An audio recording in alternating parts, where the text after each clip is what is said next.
I think 2 or 3 more weeks, I'm gonna be full back in the gym. I'm gonna start pushing, training way harder, and I'll be ready for November or December when the UFC set. But because it's a title fight, sometimes we need a little bit more time. But for a regular fight, as soon as I start training hard, I don't need much. I need, I think, 2 or 3 weeks. I'll be ready to go.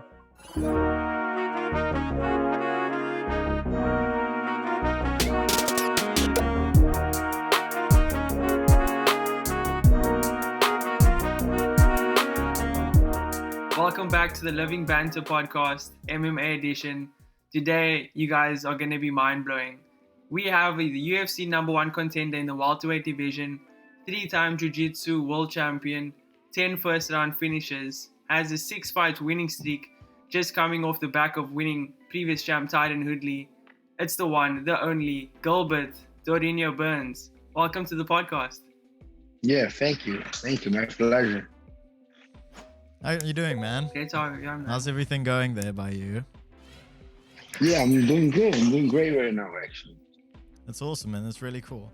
So, how's training going? Are you training right now, or what's the story there? Yeah, I'm back on training already. Did a little grappling this morning. Then I ended up doing photo shoot that I had to do, and I'm gonna lift this tonight. Yeah, but I'm been doing good, back in training. Not hard yet, not crazy hard, but, getting flowing a little bit, getting back in shape. Awesome, man. Sweet. Awesome. So, as a UFC athlete, are you guys getting tested like twice, thrice a week? Or how's the testing going for you for COVID? Was tough a little bit in the beginning. Just felt bad like 1 or 2 days. I got a strong fever and a lot of chills, but I was over like 2 weeks with a strong headache. That was the only thing that was annoying me so much. And I took like maybe almost 3 weeks off, almost a month off, and I was slowly coming back. Affected a little my cardio. When I came back, I have no cardio, but I'm feeling a lot better right now. That's incredible. So are you still having to, are you training as much as you used to before? Or is it like just a bit less? You're still getting back to the rhythm of things? Yeah, I'm getting back slowly. I'm lifting most, grappling a lot. Yesterday I did some Muay Thai pads. Yeah, I'm coming back very slow. The UFC said I'm just gonna fight November or December. So I have a lot of time. I already did 3 camps. Yeah, I had 3 training camps already, so I'm not hurried to coming back, and I'm gonna come back very, very slow. Yeah, you're a warrior, man. But I gotta ask, so going into this interview, of your prized massive UFC career, what would you say is your favorite fight of your career so far? I just had the best taste. I think my fight against Alex Oliveira, Cowboy, the Brazilian Cowboy, yeah, that was a good one because I was losing that fight and I was able to capitalize a submission finish, very close to finish the last round and end up winning. I think that was the one that I like him most. Was that with the armbar? Yes, submission? That's great. the one. What do you prefer doing? Are you more of a kickboxer? I know you're a jiu-jitsu champion, but now fighting, what do you normally tend to go towards, or do you just adapt towards who you're fighting? I like kickboxing a lot, but yeah, for sure, number one is jiu-jitsu. I like to grapple. I like to submit people, but I've been putting a lot of work on my striking, and I'm getting better on my striking. But people I like more grappling, but people will see overall my game, and I'm very well-rounded, and I'm gonna keep doing a lot of, boxing, kickboxing, wrestling, jiu-jitsu. I'm a martial artist, and that's what I'm gonna do. Wow. So, speaking about like different fighting styles, so if I'm not mistaken, you started on jiu-jitsu and became a champion there. What made you want to go into MMA? Because I won every major tournament that I could have won jiu-jitsu. I won the awards, gi and no gi award. I won the Brazilian Nationals, the Europeans, and had nothing left, And then I trained so much, and I was putting so many hours in that that I was getting I was doing too much with jiu-jitsu already, and then I conquered everything I ever wanted, and it was time to move on, and then I decided to do MMA, and that transition, I did that transition very quick and started fighting. I did one amateur fight and started doing a lot of pro fights. Yeah. So, how did you find the transition? Was there more you had to learn? Were there like different styles you had to try and incorporate into your fighting with MMA, or did you find that it was that you could use your jiu-jitsu a lot and didn't have to diversify too much? As soon as I started doing that transition, was very curious because I met Vitor Belfort, and then he needs a jiu-jitsu guy, to help him out with jiu-jitsu. And we connected very good, and then I started helping him with jiu-jitsu, and I started sparring, doing boxing, kickboxing, and I kind of like it since the beginning. But I always have that thought to never lose my main thing, my jiu-jitsu, and I keep grappling towards the way I lean a little bit more for striking because I like so much the striking, and but after a couple of losses, I just got back and kept doing a lot of more jiu-jitsu. Like until today, jiu-jitsu is my main training. I do a lot of grappling over overall my MMA training. My main thing is grappling.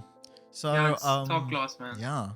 So with fighting, because you've been fighting in the MMA for a very long time now, do you from when you first started the MMA till let's say around now, how do you think your fighting styles have kind of diversified, have grown? Are there certain areas that you feel like you didn't expect to grow that have actually now just been like a go-to thing for you? Yeah, I think I put so many hours on the training on improve that today I did a couple of flying knees. I didn't have a knockout with the flying knees, but I was able to do flying knees that I never thought I could do it.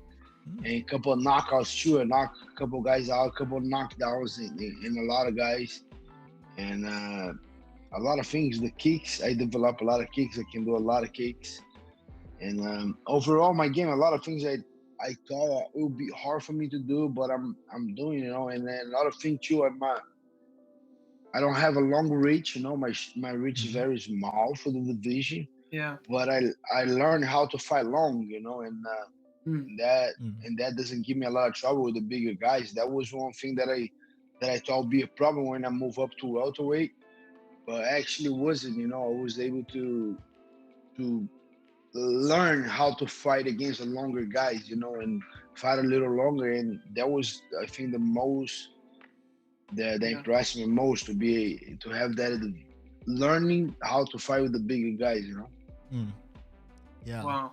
So do you feel more comfortable in welterweight than where you are before? You just think it was easier to cut weight now? It's just easier. I felt good overall. I think if UFC gives me a good reason, I can cut down. It's not gonna be easy. I will need a little time. But yeah, for a lot better welterweight, I can enjoy more life. I can enjoy my training, have more energy. The weight cut's not that hard. I can get a short notice if I have to. Yeah, it's easier for me to make it welterweight. So where are you training now? Because you've spoken a lot about your training. Where are you training? Yeah. Right now, I'm training Sanford MMA. We used to call Hard Knocks 365, but now we changed the name. Now it's Sanford MMA with Coach Henry Hoof, and that's where we train. It's like very close to my house, like 10 minutes, and I'm there all day. I have a couple of fighters that had a fight coming up. But that's when I do my main training is a Sanford MMA. Incredible, man. So I just wanted to ask, we know about the Usman and Masvidal fight. So how was your thoughts towards that fight? How did you feel about Masvidal going in? Or was it good for you that you could see how Usman is performing? Or what is your thoughts after that fight? Yeah, I saw a lot of things, but that was the fight that I predicted. I thought it would be like that, the way it went. Masvidal did what he tried to do. He tried to stand up and finish the fight, but I know Kamaru's Kamaru's Usman's very good. Yeah. He was able to control the way I thought, and yeah, for sure, took a lot of things away from that fight. But it's a different style. No, I'm a different style than Masvidal. Yeah. Cannot take all. It's gonna be a different approach that Kamaru Usman is gonna take. So yeah, it took a lot of things, but we different styles. Yeah, for sure. And I saw in an interview you predicted exactly what was going to happen, which is crazy. And I know that you always like to study your opponents and study different fighters. Where does that come from? Was it always just a background of you like to educate yourselves on the fighters or what? Yeah, I just I watch every single UFC. I do like to watch Yeah. the fights, and if I saw the guy did something different, I got back and tried to take a look, and I study playing. I don't study like I just study. I think I ask myself like, should I do that? You think I can do that, or can I defend that? And I try to be ahead of the game and make those questions. Because if they do something good that Yeah. I'm able to do, I'll for sure, and it works good. I'll try to put on my game. Or if doesn't happen to come on my game, at least I want to learn how to defend that thing and how to, just to Yeah. be ahead of the game. I try to put myself in a lot of different positions when I'm watching the fights, when I'm studying. And for sure, if I saw something that will add to my game, I'll put on my game. But if not, at least I wanna get ready in case that happen against me, or how to defend it, how to approach that technique. Wow. Yeah. So, do you feel that being a jiu-jitsu fighter, that sometimes people perceive you as a jiu-jitsu fighter? Like, let's say, for example, someone comes to fight you and they see, oh yeah, he was a big jiu-jitsu fighter. He did a lot of like X, Y, and Z in jiu-jitsu. Do you feel that there's a stigma attached to jiu-jitsu fighters in the way that they fight, and then people think that they have to fight a certain way to beat you? Um, I don't know because I know a lot of people that respect my jiu-jitsu. Like Mm. Woodley a couple of times. I remember one time I tried to throw a flying knee, and I land on my back, and he don't want to come, and then Mm. people kind of for sure they always gonna know that they know how high level I am, and the thing is with MMA is we know each other. The community know each other, so Yeah. I trained a couple friends of Tyron Woodley. I actually trained Kamar a couple of times, so they kind of know how high level my grapple is. So Mm. Yeah. I think they always gonna respect that. If the guy comes and don't respect, I think he's gonna pay the price, or if he does get caught, the other guy's gonna see and they that guy has good jiu-jitsu. So people will be. I think the way to beat people is not.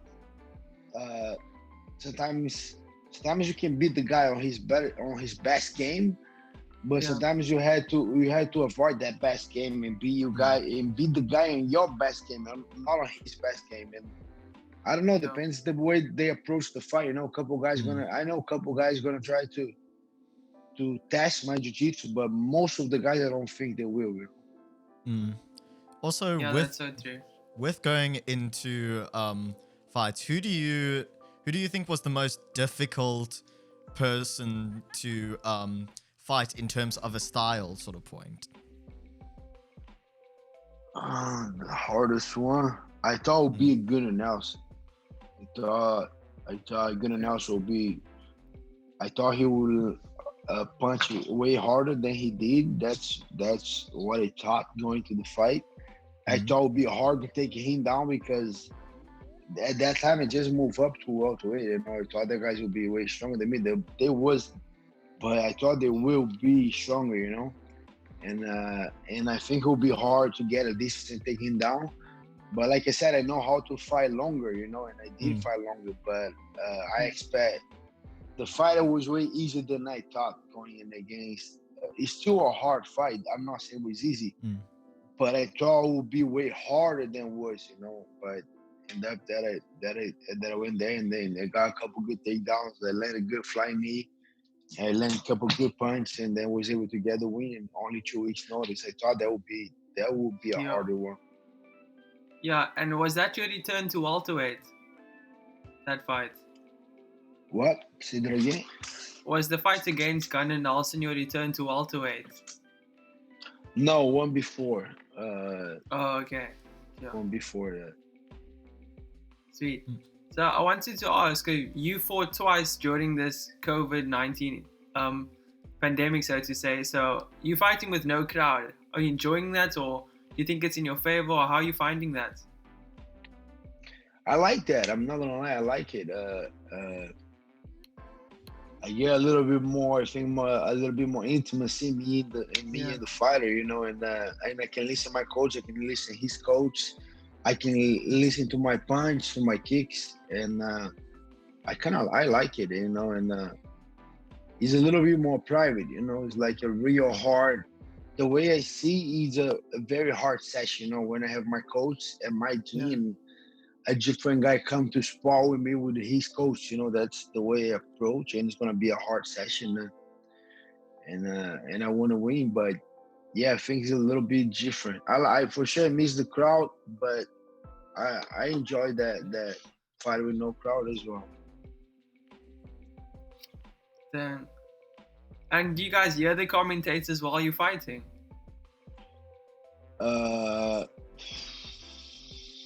I didn't hear the commentators on my fight. On my fight, we had DC, Michael Bisping, a couple guys. I was in the gray zone.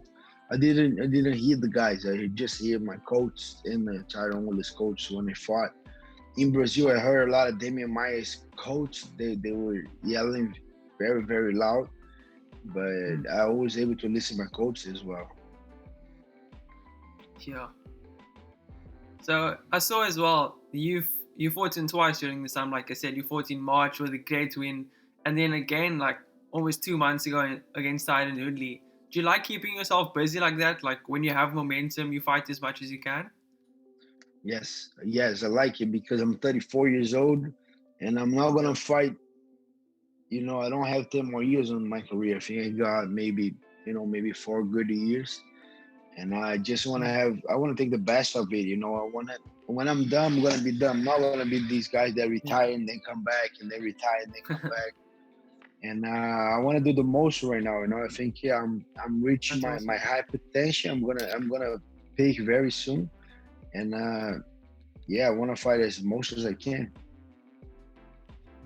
Sweet. So would you say it doesn't take you a certain amount of time to prepare for a fight? Like you always prepared, so to say, like you're always training, or how long does it take you normally to prepare for a fight? I'm always training, you know, and if opportunities come, I'm gonna take it. I don't know, like I still not training hard as before because I already did 3 training camps. Like you said, 2 fights, and I had one full training camp, but the fight got canceled. But I had 3 training camps, so I'm kind of chill a little bit. I'm coming very slow back. But I think 2 or 3 more weeks, I'm gonna be full back in the gym. I'm gonna start pushing, training way harder, and I'll be ready for November or December when the UFC set. But it's just because it's a title fight, sometimes you need a little bit more time. But for a regular fight, as soon as I start training hard, I don't need much. I need, I think, 2 or 3 weeks. I'll be ready to go. Sure, you're totally a tank, man, to say the least.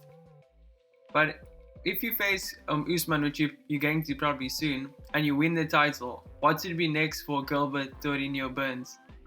What's after the title? Yeah, for sure. First of all, I have that hard fight against Kamaru, but I believe I'm gonna win. After that, I don't know. I think it might be the winner of Colby Covington or Woodley, or the winner of Leon Edwards and Masvidal. I think want to be one of 2 winners of those fights that might coming up. Yeah, I'm backing you all the way for the title, man. Like your momentum during this time has been tremendous. It's really great. But totally almost off topic, where would be your favorite place to fight in the octagon? If you had to put the octagon in this spot. Yeah, in Brazil for sure. I put in Rio in Brazil. Fight for my crown. But I know this year is not gonna happen. Brazil it's being very bad with COVID-19 now. But it is what it is. I'm here in Florida. If I most likely they don't have the place yet, but the option that we have might be Abu Dhabi or Vegas. And I don't care either way. I don't care. I just want to have the date. That's the most important for me is the date. Give me the date. Let me sign the contract, and then we're gonna fight. Let's go. So I wanted to ask, as we wrap up quickly, as you are fighting and all, where did the passion of fighting come from? Where was that ignited from? He's not even. So when I started very young, I started doing jiu-jitsu, and very early, after 1 month doing, we started to competition. On the beginning, I didn't like the training so much, but I liked the competition a lot. Yeah. And I think that was very early that I liked the competition. I started liking that, and I never stopped training. Since 12 years old, I was always competing a lot, and I always liked the sport. Yeah. And I think that was something that came very, very early. And when I was 16 years old, I remember I was taking very serious, and I started loving training too. Before, just like to compete, not training. I remember at 16, I started loving training too. So I was getting very focused very early, and that's it. And then I put a lot of goals, and I was able to accomplish every single goal that I have in jiu-jitsu, the win all the major tournaments.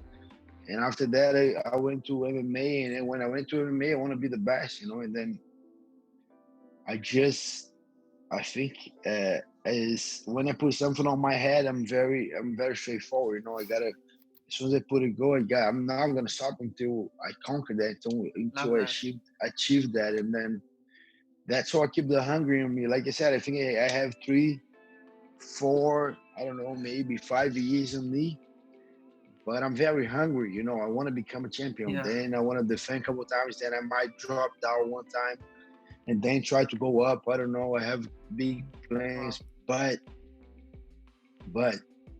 I'm gonna fight until I have that hungry on me. Until I'm hungry. Until I love to train. I love to go. I'm gonna keep competing. I'm gonna keep fighting.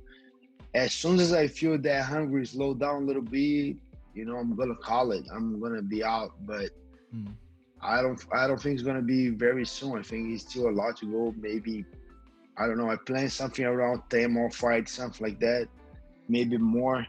But I'm still very hungry, and I don't know how that came from, but I'm just that kind of guy. As soon as I put something on my head, I'm just gonna do it, That's phenomenal, man.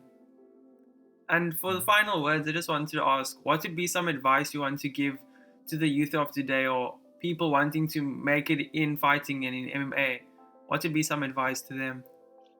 Yeah, I think people always try to ask me, "Hey, you think I'm that young to start it?" And we just saw Daniel Cormier. He started 30 years old. For sure he had all his life on wrestling, but he started 30 years old. We saw Marcos Abreu too. Buchecha is the 13 times jiu-jitsu world champion. Yeah. He's 30 years old. He just moved to MMA now.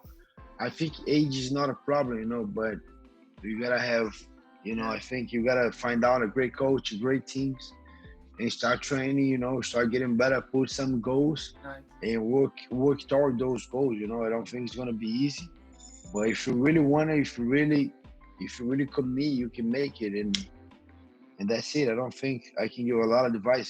Just the ones that I did myself. Just surround yourself around great coach, great team, and work hard. Give a try for not for 1 year, because 1 year is too short for an MMA fighter. But give 3 to 4 years, and work super hard those 3-4 years. See where you at. You might be very close to be on the UFC or I don't know where your goal might be, but I think people, I'm gonna give all I have this year, and then, but 1 year is too short. You know, you gotta give like I don't know, 4 to 5 years and see where you at, and then go from there. But it's not an easy sport. But if the person that really wants to do it, really commit, yeah, for sure they can do it. You know. Damn. Well, Gilbert, thank you so much for joining us, man. You're honestly such an inspiration and an encouragement, motivation to every fighter out there and every person wanting to make it in their passion. So thanks for joining us. Guys, make sure to like and subscribe to the podcast. Gilbert's Instagram profile and his endeavors will be in the link in description. Go send him some love. But thanks for joining us, man. It was really great having you on the podcast. Thank you, guys. It was my pleasure. It was awesome having you, man. My pleasure. Cheers, guys. Cheers. See you.